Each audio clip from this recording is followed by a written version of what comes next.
Merci, mes chers collègues. C'est vraiment ça. C'est vraiment ça. Et vous verrez que toutes les nouvelles données qui vont exister, que ce soit en santé mentale, en éducation, vont vers ce que vous venez de dire, chers collègues. C'est une sorte de retour vers ce rendez-vous entre l'école et la communauté. Vraiment un rendez-vous de séduction, un rendez-vous de dialogue, de compréhension mutuelle, de co-construction, n'est-ce pas, d'un projet de société. Donc, c'est vers ça que nous allons. Vous avez cité le cas des jardins communautaires, des jardins, des activités, pardon, de jardinage, mais qui sont d'excellentes occasions, n'est-ce pas, de fondre totalement l'école dans la communauté sans en aucune façon perdre les objectifs pédagogiques. Combien de cours nous pouvons faire avec les activités de jardinage? Nous pouvons faire des cours de mathématiques, n'est-ce pas, avec des activités géométriques et y compris des activités numériques. Nous pouvons faire des cours de SVT, n'est-ce pas, avec ces mêmes activités. Nous pouvons faire des cours de civisme, d'éducation civique et morale. C'est qu'on les appelle plus comme ça, mais je parle de l'essence. Nous pouvons éduquer nos enfants, vous voyez. On dit bien cultiver la patience. Hein? Quand on dit cultiver la patience, il y a cultiver, il y a jardinage. On sait que le fait d'impliquer les enfants dans des activités de jardinage qui suivent tout le processus d'évolution des plantes développe des compétences qui donnent du sens à la patience. C'est que ce que nous pouvons tirer dans ces activités-là, c'est immense. C'est immense. Donc, nous serons les plus grands bénéficiaires, vous voyez, de cette implication, de ce retour vers ces activités mixtes entre la communauté et l'école, et nos enfants vont se sentir en bonne santé.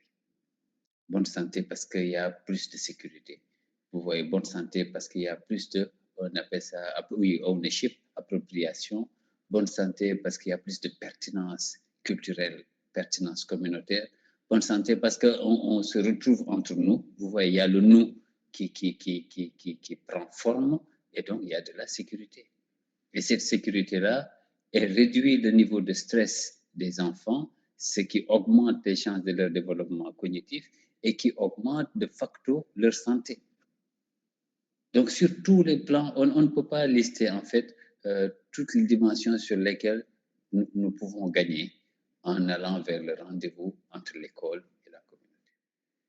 Sur le plan pédagogique, sur le plan stratégique au niveau national, vous voyez, sur le plan du bien-être de l'enfant, sur le plan de la santé de l'enfant et de l'enseignant, nous sommes gagnants à tous les coups et c'est une éducation de qualité. Vous voyez, le rendez-vous école-communauté, c'est le facteur pour une éducation de qualité, un système qui fait de la qualité. Alors que jusque-là, les gens sont en train de chercher la qualité dans les infrastructures. Et encore pire, on est en train de penser que pour faire de la qualité, il faut maintenant des écoles où on a mis des ordinateurs. Ouais, alors que des rapports sans, comment ils appellent ça? C'est des rapports qui ne laissent pas de place à l'ambiguïté, qui ont démontré que ce qui fait la qualité du système, c'est vraiment des facteurs liés directement à l'enseignant. Le bien-être de l'enseignant, la formation de l'enseignant, la confiance en soi de l'enseignant. C'est ça qui fait beaucoup plus, n'est-ce pas, dans la qualité du système que le fait d'avoir une école bien construite avec des ordinateurs. Ça, c'est marginal. Mais ce qui influe directement sur la qualité, ça tourne autour du bien-être. Un enseignant qui se sent en sécurité, qui se sent respecté dans son travail, qui se sent en confiance parce qu'il est bien formé, ainsi de suite, ainsi de suite, ainsi de suite. Ça, ces facteurs-là sont plus déterminants sur la qualité du système que, voyez, les investissements massifs sur le béton et l'ordinateur. Il y a un rapport qui est sorti en 2018, c'est le rapport sur le développement, le développement économique, qui a fait le développement dans le monde, voilà, ça s'appelle comme ça, rapport sur le développement dans le monde, qui a fait le focus de 2018, c'était sur l'éducation. Pour montrer que les pays les plus développés, ouais, ce n'est pas parce que leurs écoles ont des ordinateurs, ce n'est pas ça. C'est tout ce qui est misé dans la formation des enseignants, dans la confiance en soi, ouais, dans l'écoute des enseignants, et les psychologues qu'on a mis à la disposition des enseignants. Ouais, pour l'accompagnement, le système d'accompagnement de l'enseignant joue un rôle beaucoup plus important que vous voyez les ordinateurs et les salles informatiques qu'on est en train de créer un peu partout. Merci, chers collègues. Je retourne à Yen.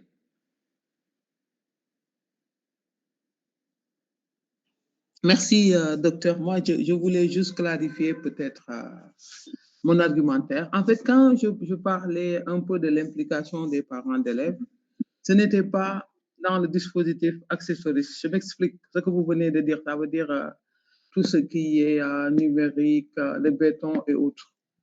Ça veut dire la structure en tant que telle. Mais je voulais parler un peu du dispositif un peu plus nodal. Ça veut dire les programmes. Et là, je reste sur ma fin. Et je ne sais pas si dans l'élaboration des programmes, les parents d'élèves sont impliqués. C'était ça, en fait, ma question. Merci. Très bien. Alors, je ne sais pas, en termes de... il faut distinguer deux niveaux.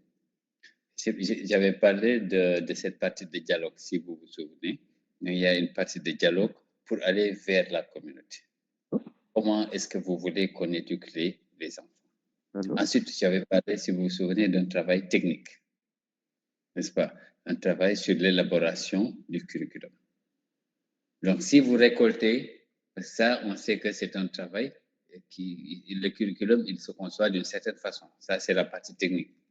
Mais toute la partie de dialogue avec la communauté, vous voyez. Donc, ça fait que ce que vous appelez peut-être à partir de nodal un peu, ça peut être un travail vraiment entre techniciens. Mais que ce travail-là utilise comme matière, entre autres, vous voyez, tous les inputs collectés dans le dialogue national, vous voyez, avec les communautés autour du projet éducatif. Je ne sais pas si on se comprend. Oui, j'arrive à suivre. Voilà, donc c'est ça l'idée. Donc, vous pouvez être entre techniciens. Et on en a fait l'expérience dans le domaine de la santé mentale à l'école récemment. Donc, nous avons conduit dans un peu moins de 10 régions au Sénégal. Nous avons conduit beaucoup de dialogues avec les parents d'élèves, avec des directeurs, avec des enseignants et différents services, hein, que ce soit l'inspection médicale des écoles, les KOSP, vous savez, les psychologues conseillers, les assistantes sociales qui sont dans les bureaux de l'action sociale. Donc, nous avons conduit, et évidemment les élèves eux-mêmes, dans les cadres d'enfants, les jeunes, nous avons conduit un travail très, très important de dialogue pour demander à tout le monde quels sont les problèmes de santé mentale qu'il y a à l'école, qu'il y a dans nos maisons, qu'il y a oui, dans la communauté. Oui, des gens ont répondu, oui, les participants ont répondu, hein, les enfants, tous ces participants-là ont répondu. Ensuite, on leur a demandé, oui, comment est-ce que, quelles sont les pratiques, comment est-ce que c'est pris en charge, quelles sont les difficultés. Donc, on a aussi collecté une mine d'informations, vous voyez, très, très respectable. Ensuite, on a demandé comment est-ce qu'on peut mettre en place la formation. Comment on peut s'assurer, vous voyez, que tout le monde reçoive, vous voyez, la bonne information, le bon training, vous voyez, le bon renforcement de capacité. On a également collecté énormément d'inputs. Ensuite, nous sommes revenus en laboratoire, monter ce que nous avons compris. Vous voyez, et évidemment, vous ne pouvez pas tout prendre. Parce que imaginez, c'était des milliers de personnes qui ont participé. Donc, on ne pouvait pas tout prendre, mais nous sommes retournés encore vers la communauté pour dire voilà ce que nous avons récolté comme information. est-ce qu'on a bien compris ce que vous avez dit? Oui. Et ça a été amendé majoritairement, c'était assez fidèle à ce que la population avait donné comme input. Ensuite, nous sommes retournés en laboratoire pour maintenant concevoir le module de formation. Avec les données scientifiques, évidemment, aussi. Et après cette première conception, nous sommes retournés vers la communauté. Nous avons présenté un peu l'esquisse de module sur la santé mentale, qui part de ce que les communautés ont dit et qui présente aussi ce qu'on a sur le plan scientifique.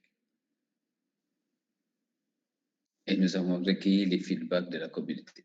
Quand je dis communauté, vraiment, ça part des élèves, les parents d'élèves, les directeurs, les enseignants et tout le système aussi, n'est-ce pas, de services qui gravitent autour de l'école. Les KOSP, encore une fois, les IME, les assistantes sociales, et y compris les services de l'AEBO, vous voyez, l'action éducative en milieu ouvert, donc qui dépend du ministère de la Justice. Vous voyez, donc ça fait quand même une large panoplie d'acteurs. Et ça a été validé avec ça a été amendé, et ainsi de suite. Nous sommes revenus à nouveau en laboratoire. Vous voyez tout le processus pour maintenant aller vers une version, vous voyez, un peu plus compacte, vous voyez, qui a éliminé pas mal de choses parce que pour concevoir, il faut aussi laisser de côté. Ensuite, nous avons, à côté de ce module, élaboré un guide de formation. Pour le guide de formation, nous sommes allés directement sur la communauté à nouveau, vous voyez, pour voir comment est-ce que c'est une sorte de pré-formation un peu avec les différentes catégories. Donc, avec les enfants d'abord, nous avons testé jusqu'où on peut former les enfants à être des acteurs de santé mentale, ainsi de suite, ainsi de suite. Vous voyez, ça a été un processus comme ça, comme on dit en anglais, back and forth, jusqu'à ce que nous ayons quelque chose qui, en termes de processus, a été quand même très, très inclusif, très itératif, avec non pas forcément des préoccupations scientifiques, mais des préoccupations thérapeutiques. Vous voyez, donc la communauté se soigne quasiment mieux par elle-même. Et aujourd'hui, ce module-là a été validé, c'était au mois d'octobre dernier, si je ne me trompe pas, ou novembre, au niveau du ministère de l'Éducation nationale. Nous allons le publier, Inch'Allah, bientôt, j'espère ce mois de janvier ou début février, sur la santé mentale. Et beaucoup d'enseignants vont pouvoir participer à ce module-là sur la santé mentale, puisqu'il y a un projet qui va mettre en œuvre le projet dans les différentes régions du Sénégal. Donc, vous voyez que vous pouvez mettre en place un processus itératif qui implique les parents, qui implique la communauté, jusqu'à ce que, voilà, on arrive maintenant à une version très simple où on a des considérations techniques et scientifiques, vous voyez, qui garantissent un certain nombre de choses. Et aussi, on a les inputs communautaires, vous voyez, pour éduquer les enfants, pour soigner les enfants, pour protéger les enfants. Mais qu'il ne soit plus aujourd'hui, vous voyez, une simple conception de personnes qui sont, y compris les plus intelligentes. Hein. Mais aujourd'hui, la vraie intelligence, c'est dans ce dialogue-là. La capacité à dialoguer avec l'autre, à construire avec la communauté. Oui, chers collègues, c'est Mbalo. Oui, docteur, je voulais juste poser une question dans ce même sens-là, c'est-à-dire quelle est la part des partenaires comme les ONG avec leur projet, programme pour dans cette marche vers la remobilisation de la communauté, la part des partenaires? Merci. Quelle est la contribution des partenaires dans la remobilisation de la communauté, c'est ça? Oui, oui. Oui, je pense que beaucoup de partenaires sociaux, ou les ONG, jouent un rôle, je pense, très, très important pour faire du plaidoyer. Vous voyez, plaidoyer auprès des institutions et des services de l'État pour aller dans le même sens, peut-être que ce que nous sommes en train de dire. Mais en fait, parfois, on défonce une porte qui est ouverte. Parce que quand vous regardez les documents de politique, ça figure très bien, hein, n'est-ce pas, que c'est l'école de la communauté. Déjà, en disant ça, techniquement, même ça veut tout dire. Maintenant, on a des problèmes pratiques. On a des problèmes d'outils. Vous voyez, il faut arriver à opérer, vous voyez, les changements pratiques qu'il faut pour que l'école devienne bien l'école de la communauté et non pas, quelqu'un l'avait dit hier, peut-être c'est M. Bachi, que ce ne soit pas une école dans la communauté. Oui, c'est des questions maintenant pratiques et c'est là que nous avons ce cours-là, entre autres, vous voyez, qui constitue un outil. Vous voyez, il y a des outils qu'il faut concevoir pour que nous puissions, même les emplois du temps, vous voyez, que nous puissions aménager, vous voyez, le dialogue, du temps pour le dialogue, que nous puissions aménager, vous voyez, ce qu'il faut pour que le dialogue école-communauté soit une véritable réalité. Oui, et pour ça, on a quand même besoin de se départir de beaucoup de pesanteur, vous voyez, sur le fonctionnement de l'école. Ça veut dire une véritable redéfinition même des objectifs de l'école. Vous voyez, une meilleure connaissance des capacités de nos enfants et qu'on conçoive les interventions, c'est-à-dire les programmes éducatifs, sur la base de ces connaissances que nous avons, des capacités réelles de nos enfants au Sénégal. Je peux vous donner des exemples très simples. Peut-être ceux qui étaient avec moi l'année dernière ont peut-être pu voir ça, j'ai pu le partager. Mais voyez, ce qu'on enseigne en classe de 4e, 3e en mathématiques, voyez, en tout cas dans une bonne partie des activités numériques, c'est des choses que nous pouvons faire très facilement avec les enfants de CE1 au plus tard CE2, avec simplement des améliorations sur le plan pédagogique. Oui, est-ce que c'est parce qu'avant, quand on concevait ça, les enfants n'avaient pas les mêmes potentiels? Peut-être bien. Oui, mais aujourd'hui, il est clair qu'avec de simples aménagements pédagogiques, il y a beaucoup de choses qui sont prévues au collège que nous pouvons faire, je répète, sans aucune difficulté pratique, que nous pouvons faire avec nos enfants à l'élémentaire, en CE1, CE2, a fortiori CM1 ou CM2. Quand même, on a besoin de partir, vous voyez, d'une meilleure connaissance des capacités de nos enfants. C'est ça que ça veut dire. Il faut aujourd'hui lancer, comme on a fait pour les statistiques de la population, le recensement, il va falloir recenser les capacités des enfants sénégalais aujourd'hui. Qui sont ces enfants qui viennent dans nos classes? Oui, qu'est-ce qu'ils savent faire avant que nous intervenions? Et donc, on fait des études très intelligentes, vous voyez, très intelligentes pour bien savoir à qui nous avons affaire. Si vous prenez les nouvelles technologies, je ne vous apprends rien. Les enfants sont extrêmement avancés là-dessus. Oui, dans quelle mesure est-ce que le curriculum prend ça en compte? Chacun peut répondre. Mais c'est clair qu'aujourd'hui, nous sommes en train d'avancer dans un programme sans connaître nos enfants. Donc, il y a quand même et tout ça, oui, c'est quand même encore une approche communautaire, puisque les enfants, ce sont les enfants de la communauté. Donc, si vous mettez en place tout ce système, vous allez voir que vous allez pouvoir avoir un programme beaucoup plus soft, vous voyez, beaucoup plus soft, beaucoup plus smart, beaucoup plus proche aussi des populations, beaucoup plus proche de certaines réalités pratiques. Et qui est capable aussi de faire des résultats de masse. C'est-à-dire les résultats de masse, c'est de ne pas avoir des résultats anecdotiques. Exemple, il y a 2 ans, rappelez-vous, je pense que c'était des jumelles qui avaient eu le bac à 13 ans, si vous vous rappelez. C'était anecdotique, n'est-ce pas? C'était anecdotique Peut-être que ce n'est pas que anecdotique. Peut-être que ça montre, n'est-ce pas, c'est en train d'ouvrir la voie à une nouvelle culture de performance. Peut-être que ce n'est pas que anecdotique. Oui. En 2013, vous pourrez retrouver cet article-là. J'avais prédit qu'au Sénégal, nos enfants auraient le bac à 13 ans. Ce document est toujours disponible sur Sénéweb.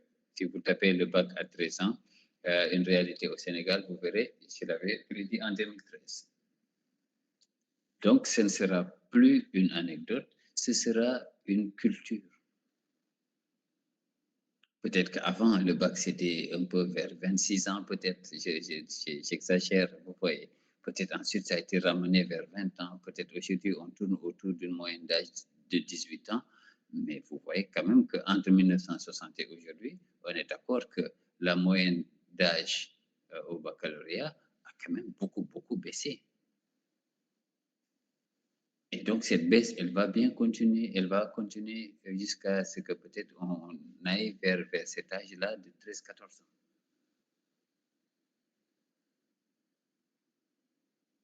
Maintenant, gouverner, c'est prévoir. Vous voyez, gouverner, c'est prévoir. Conduire un système, c'est quand même prévoir. Et pour faire les meilleures prédictions, il nous faut connaître la communauté. Ce travail de dialogue avec la communauté, il est indispensable. Il est vraiment indispensable pour pouvoir bien connaître ce qui se passe dans les communautés et pouvoir s'appuyer dessus pour projeter notre pays dans 10 ans, 15 ans, 20 ans, 25 ans, pour dire quels sont les types de Sénégalais que nous sommes capables de produire, vous voyez, dans ces intervalles-là, 10, 15, 20, 25 ans. Avec évidemment l'appui de la communauté. Est-ce qu'il y a d'autres questions?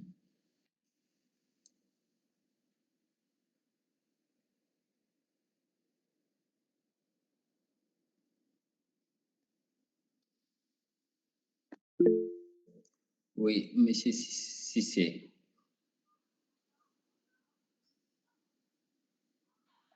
Bonsoir, professeur. Bonsoir tout le monde. Au fait, moi, j'aimerais intervenir, de par mon expérience, par rapport à cet appui de la communauté, cet apport de la communauté, une école communautaire. J'ai constaté depuis un certain nombre d'années que je gère un CM. La communauté ne vient à l'école que en début d'année pour inscrire les enfants. Mais en dehors de cela, il n'y a aucune participation. Vous les convoquez en réunion, ils ne viennent pas. Et l'école est tellement confrontée à des difficultés. On sait tous que l'intervention de l'État est très limitée actuellement dans les établissements. La seule intervention qu'elle faisait, c'est-à-dire le budget en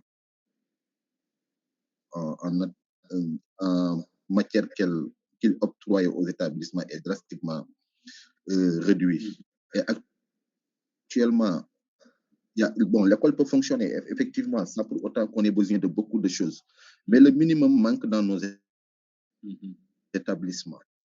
Le minimum manque dans nos établissements. Maintenant, je voudrais savoir comment faire pour réussir sur cette mobilisation communautaire, afin que cette même communauté se sente concernée. Cette même communauté sent que l'école l'appartient. C'est ça ma question. Et je parle sous le contrôle de Yannick. C'est un peu différent peut-être d'une école communautaire où peut-être la communauté habite tout autour de l'école. On sait que dans les villes, parfois, les parents peuvent habiter bien loin, n'est-ce pas, de l'école. Il y a des facteurs aussi qui expliquent que les parents ne viennent que très rarement à l'école. Si, par exemple, ils font des kilomètres et des kilomètres pour venir, il y a peu de chances qu'ils viennent quand même à l'école. Mais imaginez si vous aviez, par exemple, les familles autour de l'école, en tout cas dans un rayon assez raisonnable, peut-être que vous-même, vous prendriez votre bâton de pèlerin pour essayer de rencontrer le maximum de parents possible. voyez, quand vous êtes en 2023, le parent sénégalais d'aujourd'hui est très différent, n'est-ce pas, du parent sénégalais de 1980, voire même du début des années 2000. Vous voyez, pas seulement à cause du stress socio-économique, mais aussi parce qu'il y a eu beaucoup d'évolution entre-temps. Oui, il se sent beaucoup plus fort d'une certaine façon et il a le sentiment, et ce qui est juste, ouais, il a vraiment son mot à dire. On a un changement paradigmatique important. Avant, rappelez-vous l'enseignant ou comment ça s'appelle, l'agent de santé, mais il représentait véritablement quelque chose d'extraordinaire. Aujourd'hui, c'est un peu différent quand même. Aujourd'hui, c'est un peu différent. Donc, je pense que nous ne devons pas perdre le rapport de séduction. Vous voyez, ce rapport de séduction, si on le laisse de côté, la communication sera rompue entre nous et les parents d'élèves. Donc, vous pouvez designer comme ça, vous voyez, des activités, si c'est autour de la communauté, et n'essayez pas d'avoir tout le monde. Essayez d'avoir ce que vous pouvez avoir. Vous voyez, construire avec ce que vous pouvez construire en ayant un horizon de 2 à 3 ans pour avoir le maximum de parents qui viendraient véritablement faire de l'école leur communauté, faire de l'école leur possession.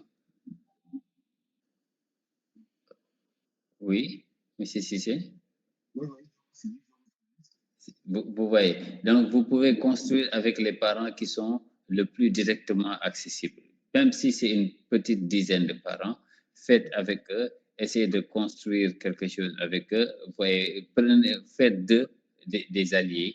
Vous voyez, montez petit à petit. Il y a souvent des associations ou des ONG que vous pouvez contacter. Si vous êtes à Rufisque, je vais essayer de vous mettre en rapport avec une ONG que je connais qui n'est pas loin. Donc, on pourra se recapter, comme les jeunes disent, inbox.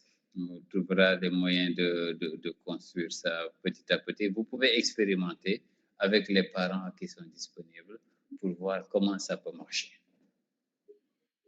Et comme ça, vous nous ferez un mémoire là-dessus. Oui. Voilà, bon,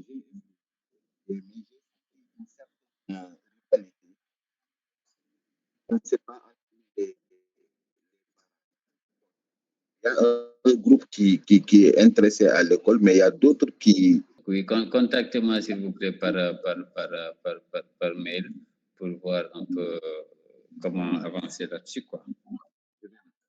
Et c'est valable vraiment pour les différents autres collègues. Si vous êtes confrontés à des situations comme ça, le but de ce cours-là, je vous le dis, c'est d'amener des réponses très, très concrètes qu'il faut construire ensemble. Donc, c'est pas moi qui ai la réponse, mais c'est des choses qu'on peut construire ensemble.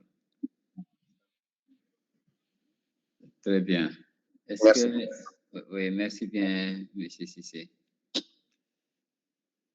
Oui, est-ce qu'il y a d'autres points?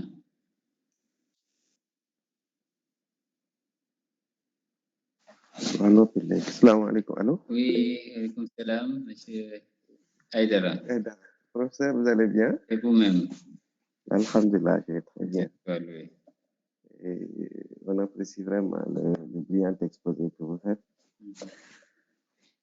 Bien, je voudrais demander, l'analphabétisation également, le taux d'analphabétisation, est-ce que ça ne constitue pas un frein à l'implication des parents? Parce que tout à l'heure, Yanné, je pense qu'elle parlait dans ce sens, c'est-à-dire comment impliquer davantage les parents dans la définition des politiques éducatives, et même dans la définition des programmes. Vous avez dit comment intéresser les parents à ce que les enfants étudient s'ils ne savent pas ce qu'ils étudient en réalité. Vous avez parlé du système, par exemple, européen, en France, par exemple, où la COVID a montré que voilà, il pouvait avoir une continuité des enseignements au niveau des maisons. Parce que là, je pense que les parents ont atteint un niveau d'alphabétisation, presque la quasi-totalité est instruite. Alors, du coup, ça favorise cette implication Du coup, ici, ce qu'on peut faire, par exemple, comme vous l'avez dit, j'ai l'habitude de dire aux élèves, lors de la remise de bulletins, quand les parents viennent, je leur dis, en réalité, le gros du travail de l'élève se fait à la maison. Nous, ici, nous ne pouvons débaucher des choses, leur expliquer. C'est à la maison qu'ils ont besoin d'accompagnement de votre part. Voilà. Maintenant, comment peut-on accompagner quelqu'un dans une étude dont on n'a aucune idée en réalité? Donc, il n'y a pas cet obstacle qu'il faut d'abord surmonter pour pouvoir réussir cette implication. Parce qu'on a besoin de cette implication si on veut arriver à des résultats. Parce que, comme vous l'avez dit, c'est l'école de la communauté. On a besoin de ces parents-là. Mais imaginez, par exemple, on dit, je pense qu'on suit cette logique-là quand on dit le président de la République définit la politique de la nation. Je pense que cette prérogative qu'il y a donnée, même du point de vue de l'éducation également, c'est pourquoi on s'enferme dans les bureaux, on définit les curricula. Et du coup, ça exclut, voilà, un peu de façon même implicite les parents. Eux aussi, ils se sentent, comme on dit, exclus et ils ne s'impliquent pas. Et du coup, ça rend difficile le travail que nous, sur le terrain, nous menons. Voilà, c'est ça mon intervention. Oui. Merci beaucoup, cher collègue Aïdara. Et ça éclaircit vraiment beaucoup de choses. Hein. Je pense que vous avez aussi là un sujet de mémoire important pour comprendre, et même un sujet des enfants. Il y a énormément d'études là-dessus. Et vous voyez que nous-mêmes, nous sommes en train de préparer un ouvrage pour 2024 sur le suivi scolaire et l'implication des parents avec des collègues ici à l'Université Gaston Berger. Ça pose directement la question de la langue, parce que vous avez parlé de l'alphabétisation.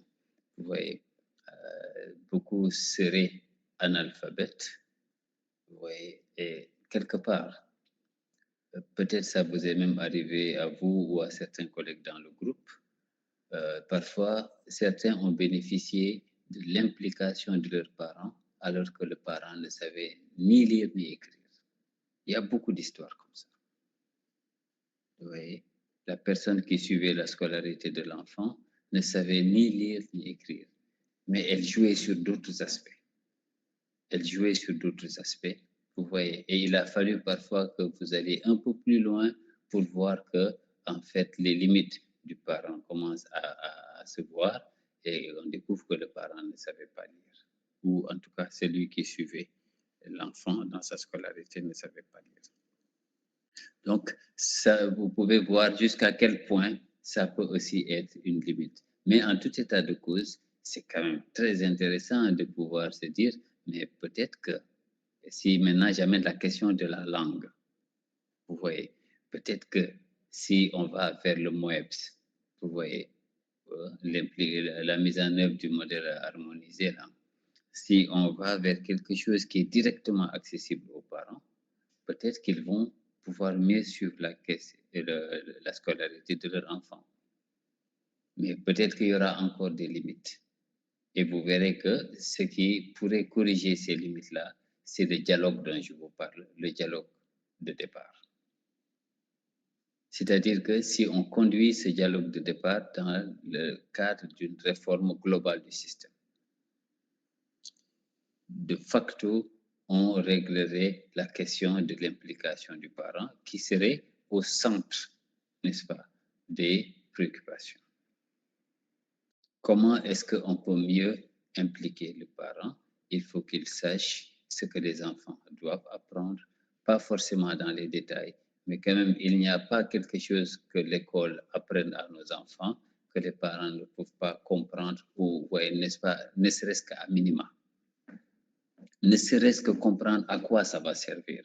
Le parent peut ne pas savoir c'est quoi le théorème de Pythagore, mais il doit pouvoir savoir à quoi servent les mathématiques.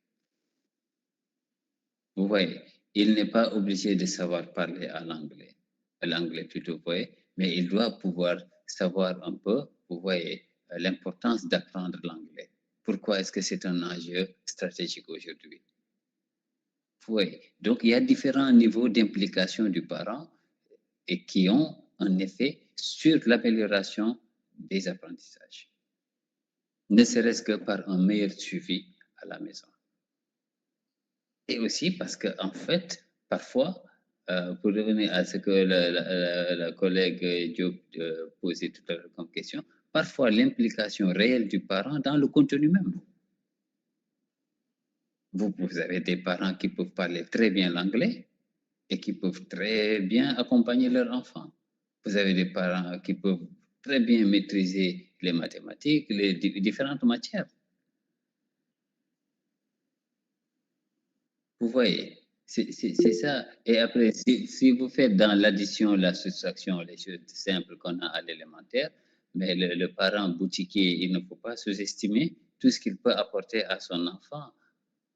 Hein, entre 200 francs pour acheter un légume, 300 francs pour acheter autre chose et ce qui reste de ce qu'on amène au marché.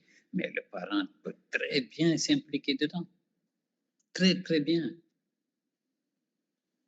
Vous voyez, il suffit de lui donner l'information et de lui donner, évidemment, vous avez parfaitement raison, dans la langue que le parent comprend.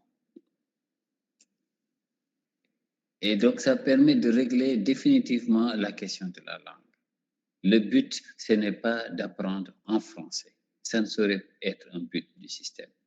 Le but, c'est d'apprendre tout court. Dans quelque langue que l'on puisse l'apprendre. Le but, c'est la connaissance elle-même. Et la connaissance, elle est indépendante de la langue.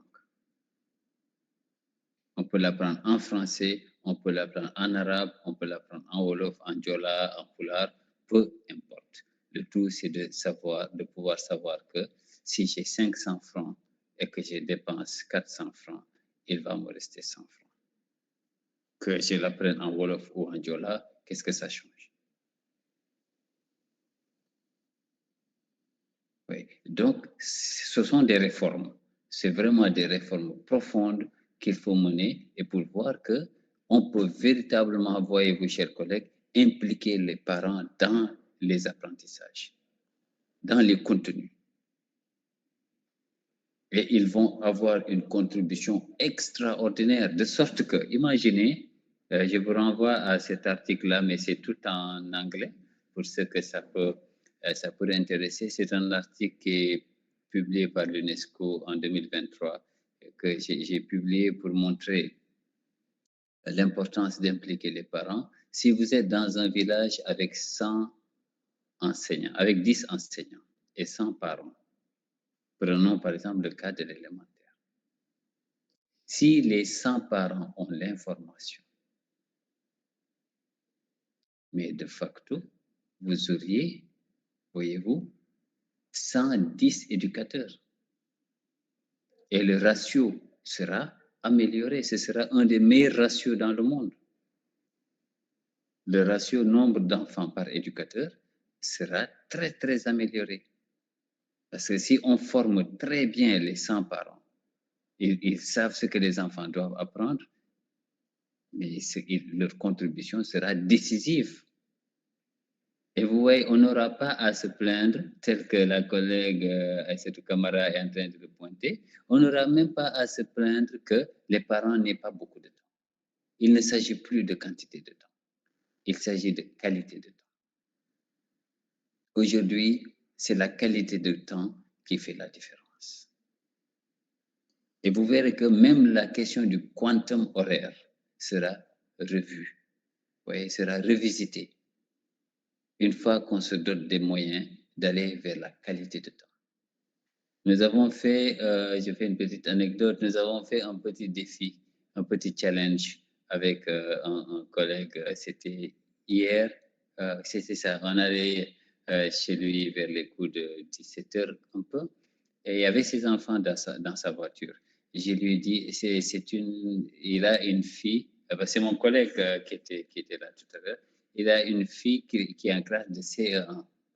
Je lui ai dit, écoute, on lance le challenge, avant qu'on arrive à la maison, ton enfant pourra maîtriser la notion de carré sans aucun problème. On a lancé le challenge dans la voiture, hein, ça prend un peu moins de 5 minutes arriver chez lui.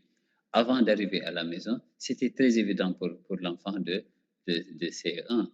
Oui, quand je lui ai demandé le carré de 1, il me donnait 1, carré de 2, 4, carré de 3, 9, carré de 4, 16. C'était réglé.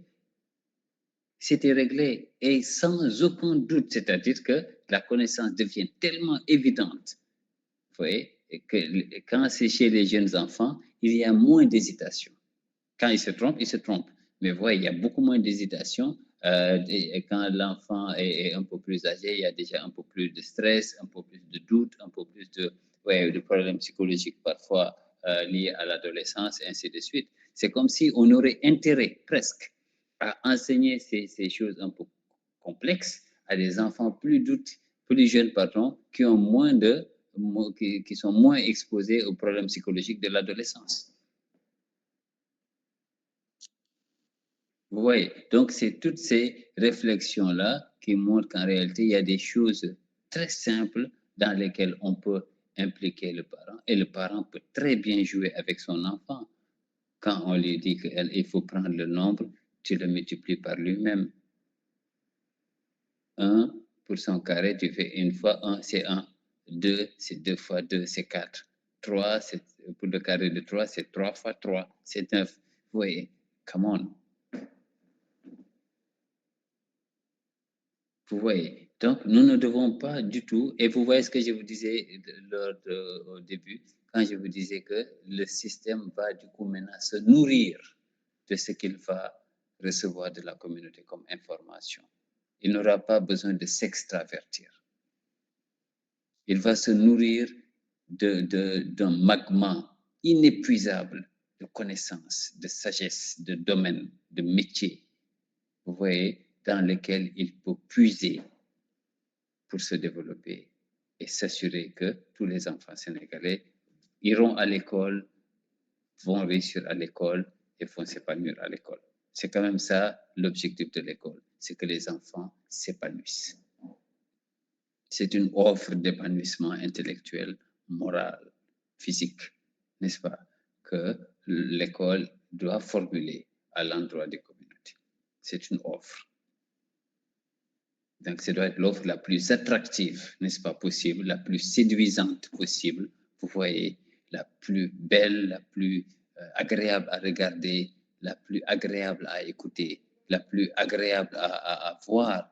Vous voyez, mais c'est une offre. Et cette offre, elle doit se nourrir véritablement des inputs communautaires pour être pertinente du point de vue communautaire. Ça, vous voyez, tous les documents scientifiques sur l'éducation vont dans ce sens sans aucun problème.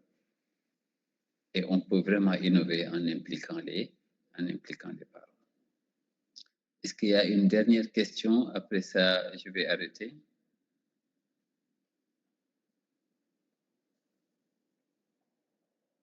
Ou un commentaire ou une contribution?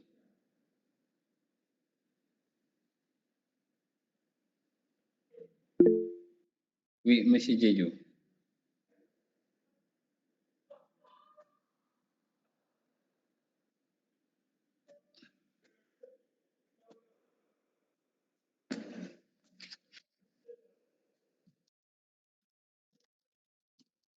Monsieur Diédhiou, allez-y.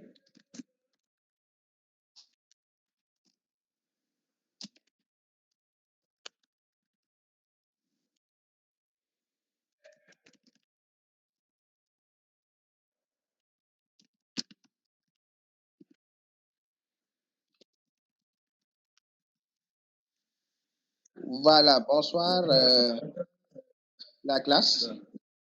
Bonsoir docteur.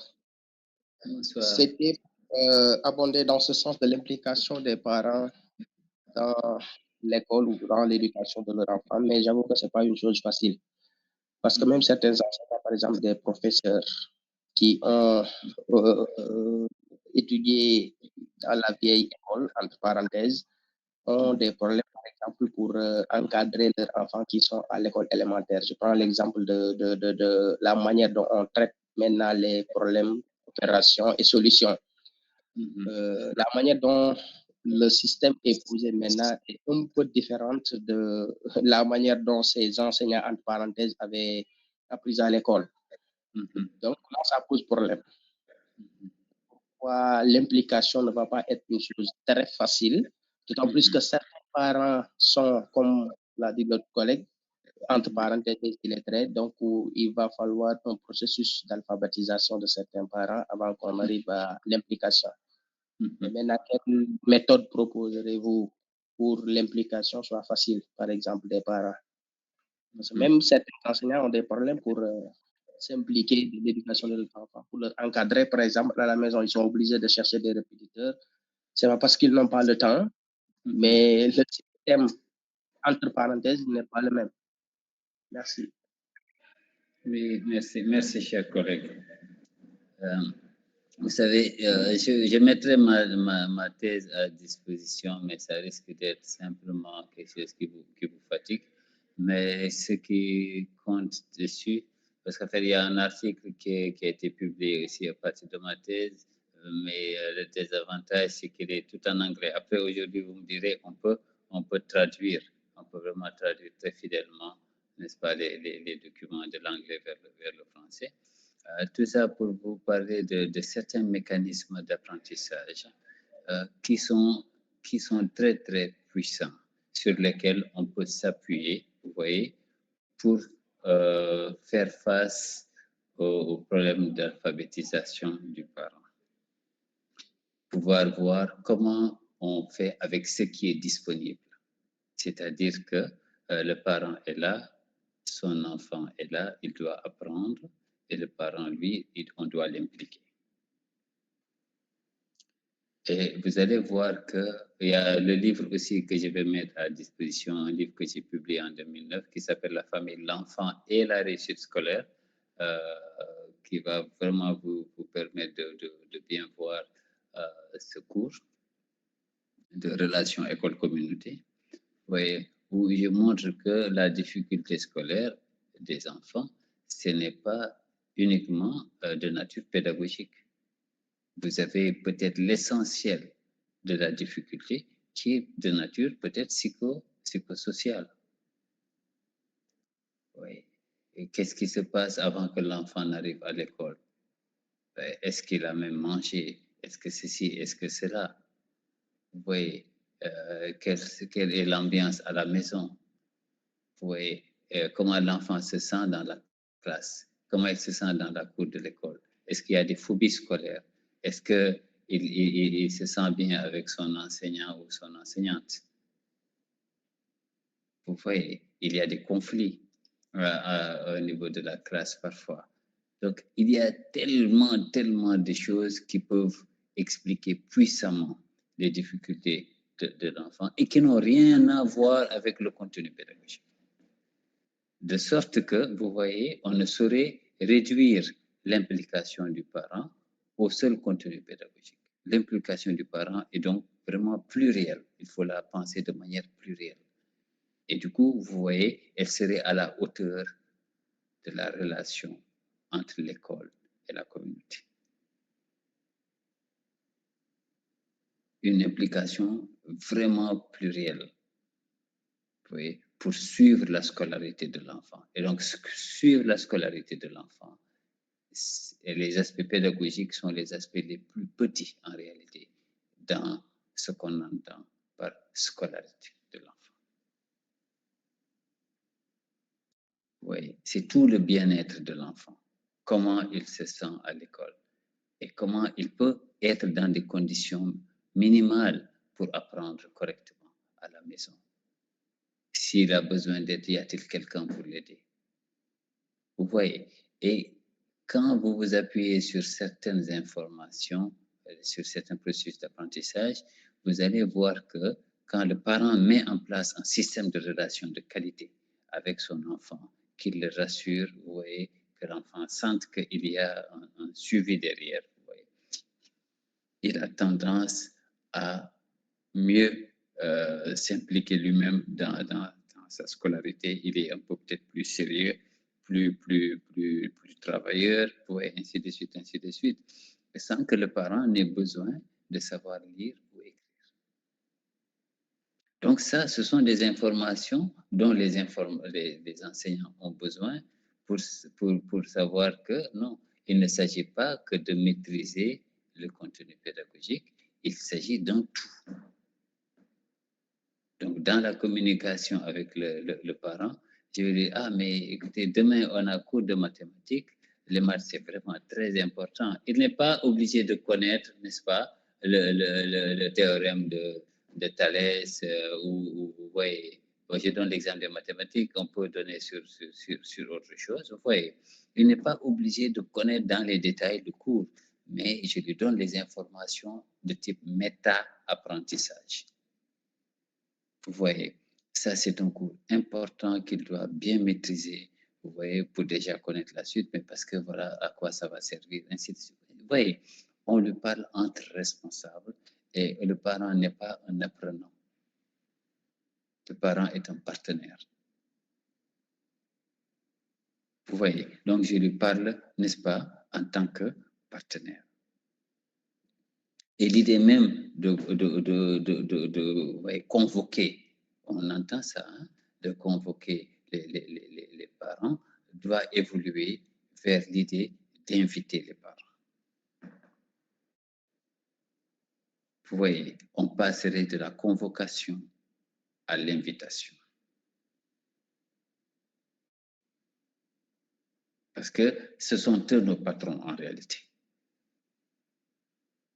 Comment vous faites avec votre patron? Vous le convoquez ou vous l'invitez? Et la réponse est tout trouvée. Et la réalité, c'est que ce sont eux nos patrons. Donc, imaginez la nouvelle communication. Si ce n'est plus une convocation, mais que c'est une invitation.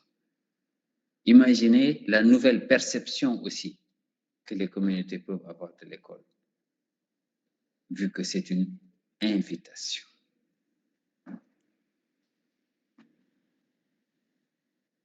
Rappelez-vous, si nous sommes dans ce rapport de séduction avec l'école, les choses vont beaucoup changer.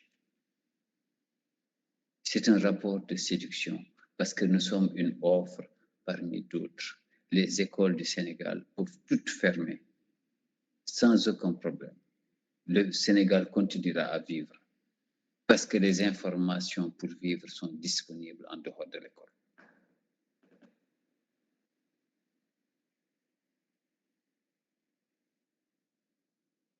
Et on n'a pas de preuves scientifiques pour dire que les ressources humaines du Sénégal seront détruites s'il n'y a pas d'école. On n'a aucune preuve de ça. Parce qu'il y a énormément d'offres autour, que ce soit sur le net, que ce soit dans la communauté, dans la vie de tous les jours. On apprend des choses utiles pour vivre. Voilà pourquoi nous sommes une offre de service. Si c'est une offre, c'est une invitation, il y a du marketing, il faut vendre l'école. Et ça, chers collègues, ce n'est pas de notre faute à nos enseignants, c'est au niveau de la vision politique. Il faut que l'État fasse du marketing sur l'école. Vous voyez, qu'on ait vraiment des écoles qui soient attrayantes, où on met beaucoup plus de moyens. Le collègue Cissé parlait tout à l'heure de la rareté des moyens. Oui, mais quand même, dans les systèmes où ça marche, l'école a des moyens. On met vraiment des moyens pour que l'école soit attractive. Ça, après nous, à notre niveau, c'est difficile. Nous ne sommes pas des décideurs politiques, mais quand même, les données sont là. Il faut aujourd'hui qu'on soit dans un rapport de séduction, d'invitation. Vous voyez, d'invitation. Le parent ne se laissera plus convoquer. Vous voyez, et pour ce qui me concerne moi personnellement, je trouve que nous devons abandonner les convocations. Oui, et qu'on soit beaucoup plus dans l'invitation. C'est un projet, y compris quand ça ne marche pas. Vous voyez, c'est une invitation à venir discuter. Après, quand ça déborde, il y a certainement les autorités. Il y a les autorités, n'est-ce pas, au niveau académique pour prendre certaines décisions, mais on sait même là, l'État a mis beaucoup de garanties de l'intérêt supérieur de l'enfant et on ne peut pas prendre facilement des décisions. En tout cas, les recours administratifs existent. Oui, pour protéger l'intérêt supérieur de l'enfant, parce que nous tous, en tant que dispositif, nous sommes là exclusivement au service de l'enfant sénégalais. C'est ça la réalité. Nous sommes là pour servir, n'est-ce pas, l'enfant sénégalais. Mbaye Thiaw, une dernière, après on arrête. Oui. Oui, bonsoir, docteur. Bonsoir, chers collègues. Merci. Bon, ce que vous dites est tellement intéressant que bon, je voulais partager une expérience que j'ai eue lors de mon arrivée à Palmarin, lycée de Palmarin. Bon, quand je suis arrivé, j'ai trouvé que l'école et la communauté bon, étaient complètement déconnectés. Donc, de telle afin que les populations avaient une certaine répulsion par rapport à l'école. Dieu a fait que, bon, quand on est venu, bon, on a intégré l'amicale de l'école et on a essayé d'utiliser l'amicale comme un moyen d'ouvrir l'école à la communauté. Et on a initié des actions allant dans le sens d'aller rencontrer les autorités coutumières, religieuses, administratives de la commune. Et ces visites ont été très fructueuses parce que, bon, on a pu observer que vraiment une certaine réconciliation, même si ce n'est pas absolu, mais on a senti que les populations vraiment ont bien compris maintenant le rôle de l'école. Et ils ont compris que c'est l'école qui doit aller vers la communauté, essayer d'écouter la communauté, de la comprendre, d'essayer un peu de recueillir leurs avis. Et ils l'ont bien compris. Ils l'ont bien compris et on a senti un changement assez positif par rapport à leur agissement. Et peut-être même qu'il y a un chef de village qui est un ancien champion de lutte du Sénégal, bon, comme M. Ambrassa, pour ne pas le nommer, qui nous a même donné cette idée, pourquoi pas ne pas intégrer la lutte olympique à l'école, au lycée.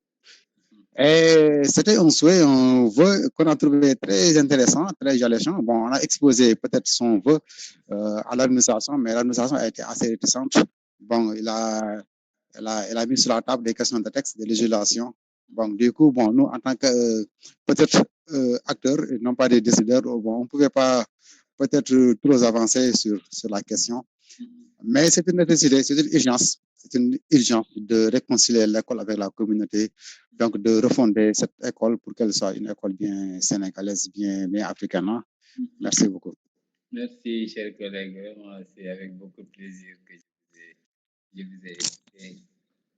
Et il y a du génie, sur le terrain. Il y a vraiment du génie. Ce que vous racontez là réveille beaucoup de souvenirs en moi, parce que, comme je vous ai dit dans le premier cours, je sillonne beaucoup de pays. Je vais dans les écoles, je rencontre les enseignants, les enseignantes et les collègues, les directeurs d'école, les chefs d'établissement. Il y a vraiment beaucoup de génie que les collègues mettent, n'est-ce pas, à disposition. Et parfois, on se heurte aux réticences, n'est-ce pas, des autorités qui ont aussi leurs raisons, j'imagine. Mais tout le monde est dans l'attente aujourd'hui des changements et de la réforme du système pour que, vous voyez, tous ces génies-là puissent naturellement se mettre à l'œuvre dans l'intérêt supérieur de l'enfant, des communautés et de l'école. Il y a beaucoup de cas où, vous voyez, beaucoup d'initiatives sont prises par les collègues. Et dans beaucoup de cas, c'est quand même bien accueilli. Parfois, comme vous l'avez dit, on peut trouver des réticences, alors que c'est des idées quand même de génie, parce que ça ouvre vraiment l'école à la communauté. Vraiment, ça, ce sont des choses qu'il aurait fallu, je pense, saluer et valoriser. Donc, mais je sais, au niveau institutionnel, chers collègues, la réflexion est véritablement en cours on pousse, un jour ça va céder, le mur va céder et les réformes verront le jour. J'espère simplement que nous serons là pour accompagner. Mais il ne fait aucun doute que le mur va céder et qu'on ira vers ces réformes du système éducatif. Peut-être que le prochain gouvernement de 2024 va aller dans ce sens-là. C'est tout le mal qu'on peut souhaiter à notre pays. Mais il y a énormément de génie sur le terrain, la prise en charge des enfants qui sont en difficulté, la gestion des conflits entre l'école et la communauté. Parfois, un collègue qui a des problèmes avec des élèves ou la communauté même. On voit des cas qui sont gérés pour que ça ne remonte pas jusqu'au niveau administratif, jusqu'au niveau au niveau académique, je peux dire. Oui, donc énormément de génie. Et ça, c'est du génie culturel sénégalais. C'est le génie communautaire, c'est le génie culturel sénégalais, c'est le dialogue avec la communauté qui permet la prévention et la gestion des conflits avant que ça ne